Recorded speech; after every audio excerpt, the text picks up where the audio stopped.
Right. Singareni పైన కూడా అనుచిత వ్యాఖ్యలు చేసిన మాజీ ఎమ్మెల్యే బీఆర్ఎస్ పార్టీ కీలక నేత బల్కా సుమన్ పోలీసులు అరెస్ట్ చేశారు.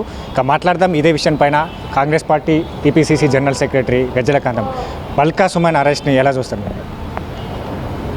ఇప్పుడు చట్టం పని చట్టం చేసుకుంటూ పోతుంది. ఇయ్యాలో బాల్క సుమన్ కానీ ఆర్ఎస్ ప్రవీణ్ కానీ, ఆర్ఎస్ ప్రవీణ్ ఏమో కేసీఆర్కు పెద్దపాలేరు, కేటీఆర్కు పెద్దపాలేరేమో సుమను. అయితే ఇప్పుడు కేటీఆర్, హరీష్ రావు, కేసీఆర్ ఏం చూస్తున్నారంటే ఒక బీఆర్ఎస్ ముసుగులో ఒక మిలిటెంట్ వ్యవస్థను తయారు చేయాలని చూస్తున్నారు. తయారు చేశారు కూడా. ఇవాళ కొడంగల్ కాన్స్టిట్యున్సీలో కేటీఆర్ అనేటోడు కొడంగల్ కాన్స్టిట్యున్సీలో అక్కడ ప్రభుత్వ కార్యక్రమాలు చేస్తుంటే కలెక్టరు, అక్కడ ఆర్డీఓ, ఎంఆర్ఓ కార్యక్రమాలు, ప్రభుత్వం ప్రజల పక్షాన ఉండి రైతుల దగ్గర భూమి కొనుగోలు చేసే కార్యక్రమం చేస్తున్నప్పుడు కలెక్టర్ మీదనే దాడి చేయించాడు కేటీఆర్. అది గుర్తుపెట్టుకోవాలి.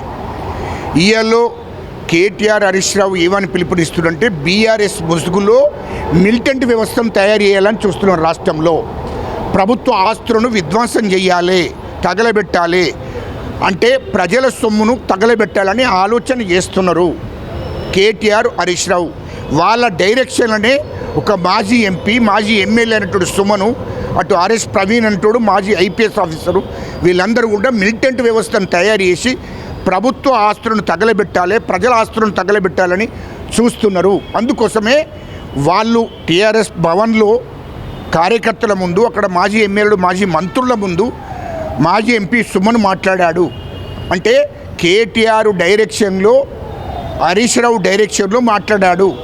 ఒక మిలిటెంట్ వ్యవస్థను మనం తయారు చేసుకోవాలి, పార్టీ కార్యకర్తలు పార్టీని బలోపేతం చేసుకోవాలని మాట్లాడతారు. పార్టీ నాయకత్వం ఏదైనా పార్టీని ప్రజల దగ్గరికి వెళ్ళాలి, ప్రజల సమస్యల మీద పోరాడాలని చెప్తారు ఏ పార్టీ నాయకుడైనా. కానీ కేటీఆర్, హరీష్ రావు అట్లా చెప్పడం లేదు. సుమన్తోని, మాజీ ఎంపీతోని ఏం చెప్పిస్తున్నానంటే మీరు మిలిటెంట్లుగా తయారు కండి, ప్రభుత్వ ఆస్తులను తగలబెట్టండి అని పిలుపునిస్తున్నారు. అంటే మనం మిలిటెంట్ వ్యవస్థను తయారు చేసుకోవాలని ఓపెన్గా మాజీ ఎంపీ సుమనే బీఆర్ఎస్ నాయకుడు చెప్తున్నాడు. అన్నప్పుడు ప్రభుత్వం చేతులు కట్టుకొని కూర్చోదు కదా. చట్టం పని చట్టం చేసుకుంటూ పోతుంది. ఖచ్చితంగా చర్యలు తప్పవు. ఇయ్యల్లో ఏమంటున్నారు మీరు? బీఆర్ఎస్ ముసుగులో ఈ తెలంగాణ రాష్ట్ర ప్రభుత్వాన్ని డిస్టర్బ్ చేయాలని చూస్తున్నారు, ప్రభుత్వ ఆస్తులను తగలబెట్టాలని చూస్తున్నారు. అలాంటి వాడిని ఎవరిని కూడా విడిచిపెట్టేది లేదు. ఎందుకంటే వాడు మాజీ ఎంపీ, ఎట్లా మాట్లాడతాడు?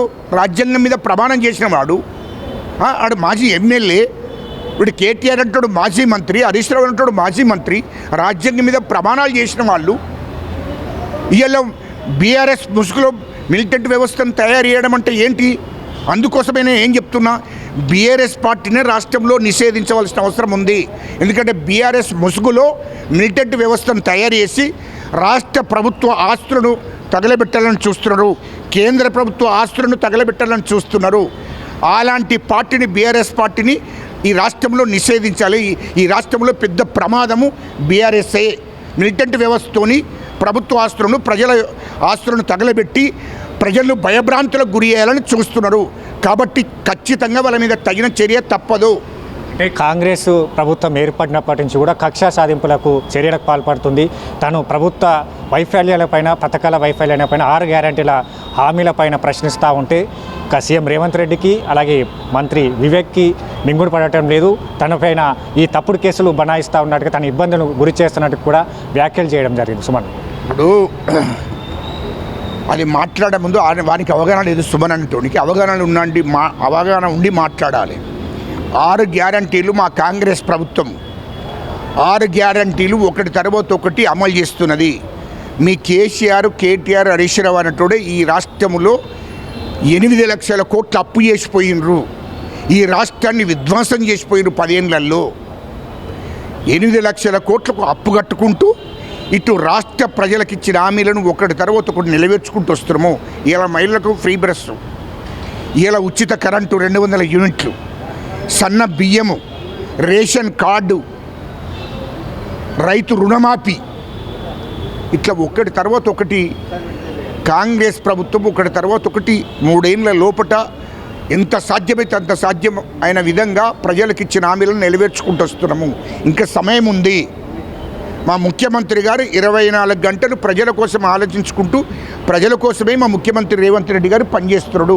అది గుర్తుపెట్టుకోవాలని చెప్తున్నాను. కేసులు ఎందుకు బనాయిస్తున్నారు? కేసులు బనాయించు మిలిటెంట్ వ్యవస్థ తయారు చేస్తారంటే మేము చేతులు కట్టుకుంటారేంది? మా ప్రభుత్వం, మా ముఖ్యమంత్రి గారు చేతులు కట్టుకుంటారేంది? మిలిటెంట్ వ్యవస్థను తయారు చేసి కేంద్ర ప్రభుత్వ ఆస్తులను రాష్ట్ర ప్రభుత్వ ఆస్తులను తగలబెడతారంటే మేము కూర్చుంటున్నామా? నువ్వు ప్రజల గురించి ఉద్యమం చేసినట్టుంటే ప్రజల మధ్యలోకి పోయి పోరాటం చేయి. ప్రజల పక్షాన ఏం కావాలో అడుగు. కానీ నువ్వు ప్రజలకు ఇచ్చిన హామీలను ఏదో మీద నెరవేర్చినట్టు మీరు నీతులు చెప్పొద్దు. ఏం నెరవేర్చారు? 10 ఏళ్లలో ఏం నెరవేర్చారు? దళితులకు 3 ఎకరాల భూమి ఇస్తారని చెప్పారు. నిరుపేద దళితులకు ప్రతి కుటుంబానికి 3 ఎకరాల భూమి ఇస్తారన్నారు. ఇచ్చారా? నేను నెరవేర్చారా?